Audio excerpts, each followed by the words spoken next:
Franco vit dans l'impénétrable, une forêt de la région du Grand Chaco dans le nord de l'Argentine, terre de la communauté indigène Toba. C'est parce qu'elle dort chaque nuit sur un matelas à même le sol qu'elle a été infectée par le mal de Chagas, une maladie transmise par les punaises qui infestent les murs et les sols de leur maison traditionnelle en argile.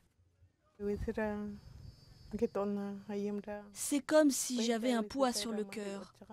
J'ai l'estomac gonflé, j'ai mal à la tête et je n'arrive pas à dormir. La maladie ne se déclenche pas avant une dizaine d'années. Viennent ensuite des complications cardiaques, digestives et nerveuses qui rendent très pénible la vie quotidienne. Et souvent, on en meurt après des années de souffrance.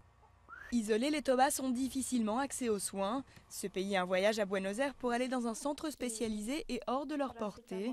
Sur place, ils n'ont souvent que du paracétamol pour calmer leur douleur. Ça fait presque un an que je ne peux plus rien faire. Je reste au lit. En Argentine, 3 millions de personnes sont infectées, notamment dans les zones les plus pauvres et reculées. En Amérique latine, elle touche 8 millions de personnes et en tue 50 000 chaque année. Pour cette femme, il est déjà trop tard.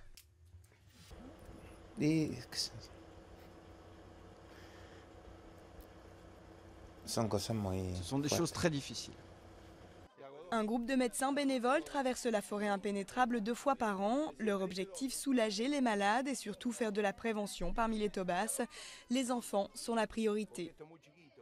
La personne soignée en temps et en heure de la bonne façon a une chance de guérir car ses anticorps sont renforcés. C'est possible si le patient infecté est pris en charge avant ses 10-12 ans.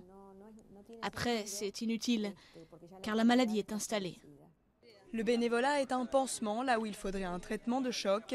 Les médecins préconisent en plus des soins et de la prévention, une vraie politique d'État passant par la construction de maisons en dur et de campagnes de fumigation régulières.